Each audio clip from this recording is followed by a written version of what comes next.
दोस्तों, ये बड़की नदी है। लिखा हुआ अभी ब्रिज पे, ब्रिज नंबर 153 बड़की रिवर स्पैन 4x12.25 मीटर। ये जो बड़की नदी है, इसलिए मैं यहाँ पे आया हूँ कि बड़की नदी जो है कोनार की शुरुआती नदी में से है। कोनार नदी का जो नामकरण होता है कोनार, वो बड़की और छोटकी नदी के मिलने से कोनार ब्रिज उस तरफ है। मेन जो फर्स्ट ब्रिज है NH-33 पर, वहाँ से कुछ मतलब करीब 400 या 500 मीटर पूर्व पश्चिम दिशा में जाने पर बड़की और छोटकी नदी का संगम होता है। तो इस तरह से अगर आप कोनार नदी के बारे में कुछ करना चाहते हैं, जानना चाहते हैं, तो आपको इसके उन शुरुआती धाराओं के बारे में को देखना पड़ेगा जहाँ से वो आती है, जिधर से गुजरती है। वैसे अगर देखा, जैसे गंगा के बारे में कहा जाता है कि गंगा देव प्रयाग से निकलती है, नामकरण होता है, लेकिन मुख्य रूप से हम लोग जो है गंगोत्री जाते हैं, ताकि माना जाता है कि गंगोत्री से या गोमुख से, गंगोत्री से आ गया गोमुख हो गया, वहाँ से गंगा। उसी तरह से कोनार नदी तो नाम पड़ रहा है उस जगह से, लेकिन जो है यहाँ पर देखिए छोटी सी नदी है, अभी बहुत छोटा सा रूप है, और यहाँ पर जो इस नदी से खेती भी हो रहा है। और वो जो है हजारीबाग बड़का गांव रोड है, उस पर भी पुल बनने का बात चला है। और ये जो है हजारीबाग बीजूपाड़ा जो है रोड प्रोजेक्ट, उसी का हिस्सा में, इसलिए जो है काम थोड़ा लेट हो रहा है। लेकिन मुख्य रूप से हम नदी के लिए आए थे। यहाँ पर लोगों का श्मशान घाट भी, क्योंकि चूका वगैरह भेगा, उस आगे जाने पर एक साइड छठ घाट है, और ये जो है तो एक नदी है, छोटकी नदी और बड़की नदी। तो ये बड़की नदी है, और ये नदी ही आगे जा करके शायद विकिपीडिया के अनुसार तो ये सुल्ताना तरफ से आती है। और एक आदमी से भी हम पूछे, गांव वाला था, खेत मजदूर जैसा, वो भी बोला उस, तो बड़ा अच्छा लगा कि जो बात विकिपीडिया बोला वो एक आम आदमी बोला। और उस आदमी के बारे में हमको जहाँ तक लगता है वो मोबाइल वाला भी नहीं होगा, अगर होगा भी तो एक साधारण वाला, वो कभी विकिपीडिया को बोलना, तो वो एग्जैक्टली सुल्ताना ना बोलकर उधर सुल्तान सर को जंगल से आता है। ये बहुत अच्छा लगा कि अगर कोई भी जानकारी जो अपडेट किया वो भी सही लिखा है। और एक बार मेरा भी व्यक्तिगत है कि हम इसको जो है सत्यापित करेंगे इस नदी के किनारे किनारे जा कर के कि रियल में सुल्ताना आती है, कोई पार्टिकुलर गांव है। क्योंकि आजकल पठारी नदियों का भी देखा जा रहा है कि एक उत्पत्ति केंद्र बना दिया गया है, जबकि बहुत गहराई से देखो पठारी नदी का या किसी भी नदी का उत्पत्ति केंद्र तो नहीं हो सकता है। कई छोटी छोटी धाराएँ आके मिलती है, उसके बाद नाम पड़ता है। फिर भी मुख्य धारा जिधर से आती है उसके आधार पर नामकरण तो होता ही है।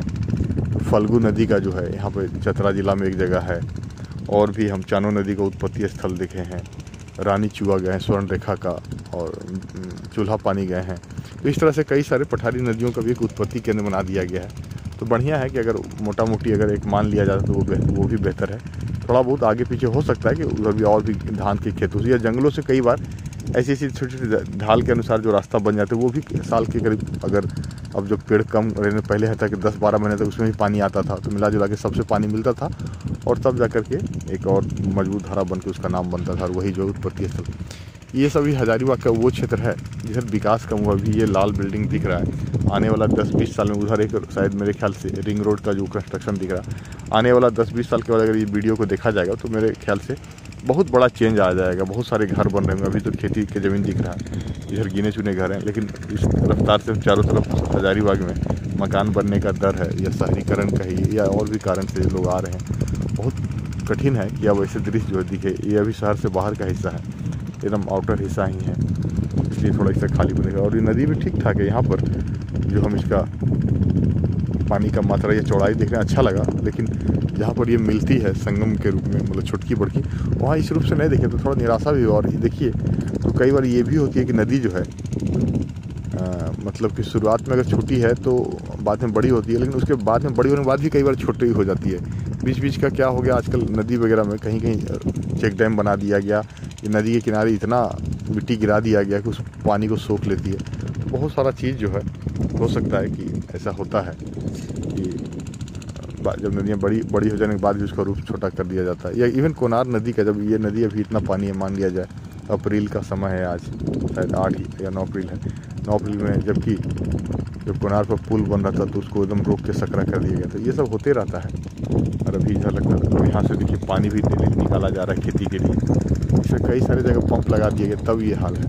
लाजुला के जो है कोनार नदी पे मेरा एक इच्छा है कि कोनार नदी के उत्पत्ति स्थल से लेकर के इसके जो है जहाँ ये मुहाना है दामोदर नदी में जरंगडी से आगे संगम मुहाना बोलते हैं, वहाँ तक पैदल यात्रा करें। और भी कई सारी नदियाँ, इधर बोकारो नदी है, सिवानी नदी है, बराकर नदी, ये सब नदियाँ जब हजारीबाग पठार कोडरमा पठार से आसपास से जुड़ी हुई है। एक मन है कि सब 70-80-100 किलोमीटर के आसपास की नदियाँ हैं। एक बार इसका जो है पद यात्रा करें। किससे पहले दामोदर और स्वर्णरेखा से, तो एक तरह से पायलट प्रोजेक्ट के रूप में है। अगर आप इन नदियों को पहले एक बार पद यात्रा करते हो तो आपको एक अनुभव हो जाएगा जंगलों में गुजरते समय कैसा है। यह रूप तो अलग अलग है। अभी 2-3 महीना बाद अगर आप आते बरसात जुलाई में आएंगे तो यही नदी का अलग पार्ट थोड़ा चौड़ा हो जाएगा। गर्मी में थोड़ा कम है, बरसात तो नदियों का रूप भी जो है मौसम के अनुसार बदलता है। उस अनुसार जो है यात्रा करने का जो देखने में अनुभव वो भी बदलेगा।